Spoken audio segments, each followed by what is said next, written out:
Okay, it's been 2 days since we wrapped up video number 12, and since then we've had a lot of nice information come in and put some connections together. So it's time to pick up the pace a little bit, keep the videos going.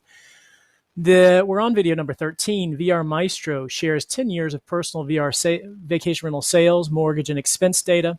This is baseline info that will be used to identify owner manipulation, terror triggers, illogical OTA management, illogical investing patterns, and more.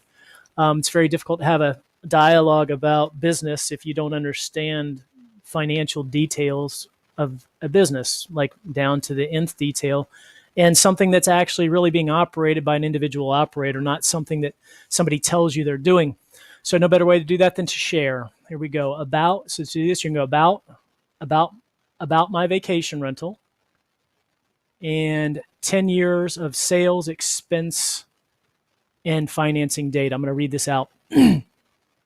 This says, as stated above, I believe those related to big corps have used my data and our data against me and us. I didn't state it above. It's actually stated on a different page. Actually, it is. It's a different page. It was above this in the menu. As such, I think it's only appropriate now to use my data to educate stock market analysts, short sellers, municipalities, and silent investors in the true nature of the vacation rental marketplace and the true condition of VRBO and Airbnb hosts. As you will see below, my average sales from 2010 to 2016 were in the $50,000 to $60,000 range. My break even on the house that I have left is $40,000, and I have a very low tax bill compared to most with comparable properties in Baltimore. I don't use any management companies, so there is no 20% management company fee applied to my sales.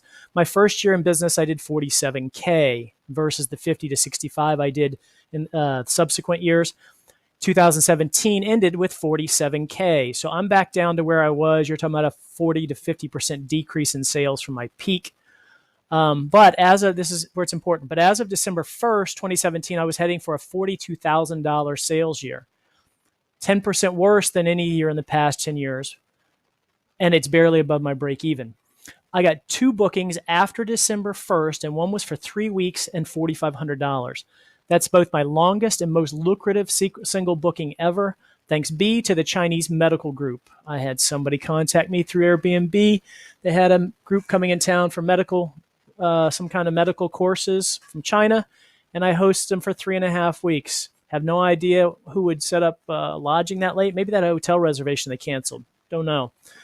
Otherwise, 2017 would have sucked worse than it did, and my cash flow would be more stressed than it is already. I think of that booking as a gift from the heavens. Good lightning strikes every once in a while. I guess that's what's going on. Okay. If I can't break even with confidence with a $400,000 property in Baltimore, Maryland, no one can. Now, it sounds egotistical and egocentric when I show you my sales, when I show you what I do to get my sales, when I show you how I hustle, when I show you the flexibility that I have to use to get the sales, this will make more sense. And when I show you the product I'm offering, I think you've already seen images of it, the properties that I used to offer. Anyway, if I can't break even with confidence with a $400,000 property, no one can. And I just watched 8 of these come onto the market in 2017, 7 from TriStar and 1 from Michael Archer. 8 $400,000 properties came onto a market that only had 25 properties that were similar in size and shape on it. So you're talking about increasing the market size by 33% in a single year. Okay, that doesn't make sense. The concept of supply and demand, whoever's doing that has totally missed, especially when one of them produces 7 properties. And a strange twist, all of them have some strange things going on that made me say, but more on that in the competitive analysis. Here's my data, use it for what it's worth. Okay, so here we are. This provides you with when I started. I've been advertising on VRBO since 2006. I added 65 South Packer Street in 2012 and sold it in August 2017. My total sales for 11 years were approximately $838,000. My annual sales were 47 to 65K per year per property.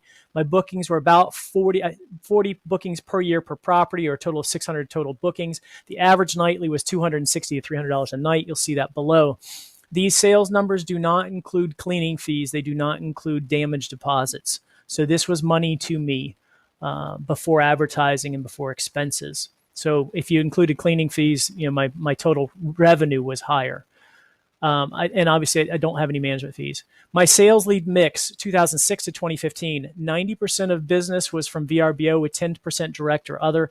I don't know how accurate this is. I might have had a little more direct or other, a little less. But frankly, I pushed everybody to VRBO just for my ad because they'd just email me from there, and that was a good place to start. And then I'd give them my website for more information, and then we'd do a transaction. In 2016, my sales tanked around August or September. I realized I was on track for a losing year. 90% business through VRBO through October 2016. It tanked. And then I joined Airbnb with both properties out of desperation. Thankfully, they delivered. It wasn't a bad year, but it was indication that it was time to start figuring out what was going on around me and or move on, which is what started all of this research. All of this research started in October 2016 to a pretty high level. I had always kept my eye on the market, but October 2016 was when I probably started this stuff. 2017, 40% of my business was from VRBO, 45% of business from Airbnb, and I'll show you the receipts below, so I'm not bullshitting.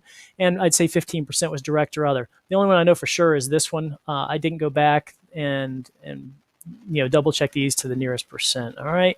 So here's my sales reporting. 2008 to 2017 on 627 South Packa Street. Here's my sales by month. You can see I had peak months in here of over $8,000, $8,000. I think someplace I think I had a $9,000 or a $10,000 month at one point. But anyway, here's my totals for the year. Here's my monthly averages. Here's the number of nights that I was booked, the nightly average, and the average nights per month. This becomes relevant. So look here, at 13 nights at around $300 is my approximate break even. 13 nights, $300. Let's remember that. And my peak years, oftentimes the pricing was lower. With more nights, so 265, 270 with 18 or 19 nights. Now, the way I price my stuff, though, that just means I had more weekly bookings. I wasn't dropping my price on my 2 and 3, 4 nighters, and in fact, what I was doing was I was increasing my pricing on my 2, 3, and 4 nighters, and then I was decreasing it as typical on my weeklies. So this is not a function of me dropping price. In fact, shorter stays had higher price, but it meant I had a lot more people coming in for 5 or 6 or 7 days. I also had some longer stays in this range here in the January, February timeframe that I'd hustle hard. People coming in from medical stuff, I discount to 125 or 150 a night, but I'd have them for a month or 6 weeks. So when I introduced one property next to me, just one property. This property had a nicer bedroom configuration. It had 3 bedrooms, 3 baths versus the 3 bedroom, 2 baths here. I became my own competitor. And if you look at the sales here in 2015 and 2016, I, outdid it here than I did here. So just one property alone actually affected my sales. The last year, 2016, 2017, I did also pick up some business from larger groups that wanted 2 properties. So that was a kind of a plus. But anyway, $300, 13 nights. Let's keep that in mind. Here is the receipt from Airbnb showing that I did $29,000 in 2017. There's the Airbnb service fees. There's the total paid, blah, blah, blah. It's just no bullshit here. Okay, total monthly break even for Brian Canary. Here's 625 Packa Street. Here's 627. Total mortgages on 625 were 400. Total mortgages on 627 were 330. Property values 420 and 420. These houses were underwater at one point. Actually, this one probably wasn't. This one was underwater. During the 2007-2008 mortgage crisis, these were the properties I had lines of credit on that I had lines of credit on, and money was pulled out of here to float myself. So they also were interest only until a couple of years ago. So that's why the PITI looks a little high. I'll go over that here in a little bit.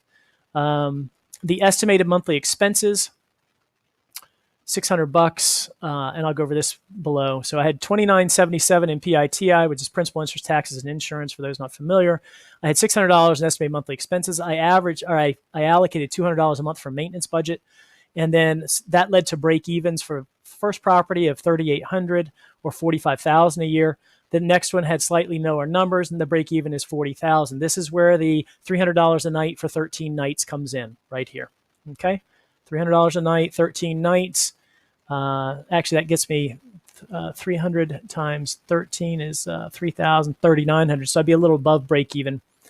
313.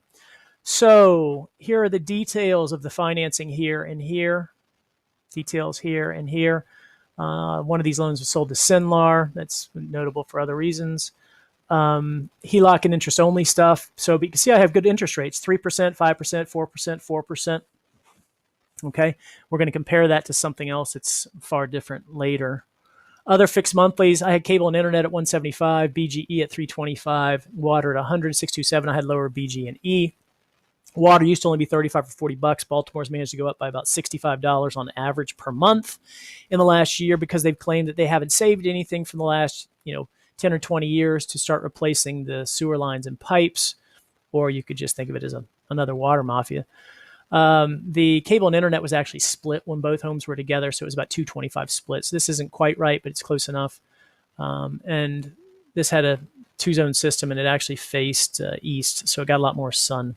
It had even bigger skylights. Both houses had lots of skylights. This is exceptionally cheap. Most people will not have this on a 2,100 square foot row home. This is dirt cheap. Okay, other expenses. I had VRBO subscription at $499. Now this is current, so I didn't incur these percentages, and neither did customers when they were booking from me. I just got sucked into Book It Now, or online booking 2 weeks ago. So my monthly expenses, in addition to these expenses, $499 a year, 3% of the sale,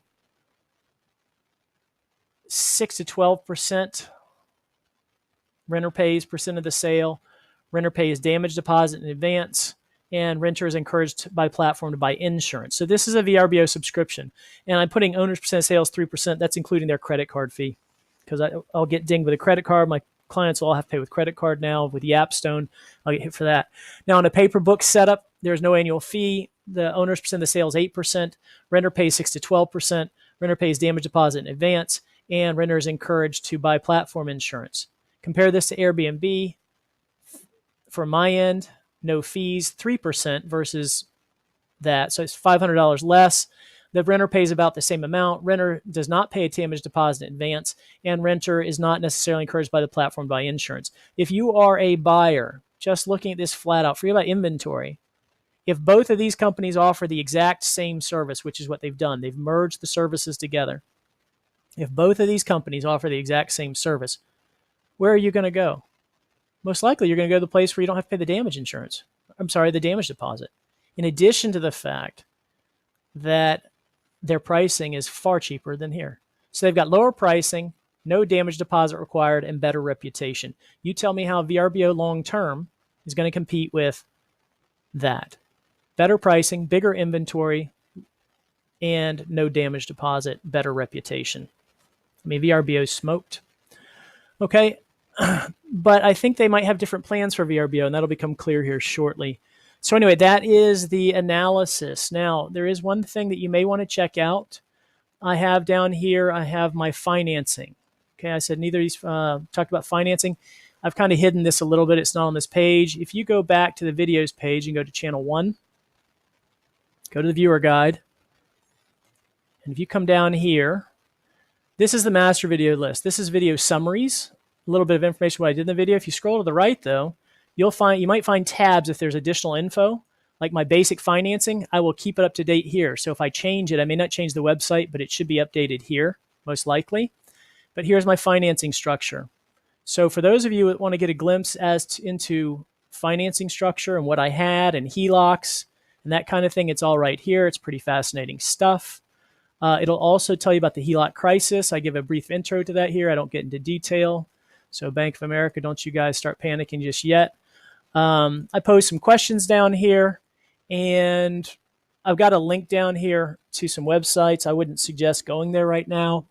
This is a big enough rabbit hole as it is, a little overwhelming as it is, but for those of you who are really, really interested in what happened with our HELOCs and our HELOC crisis that didn't get any media for the last 4 years, click on this link and you'll find all kinds of information.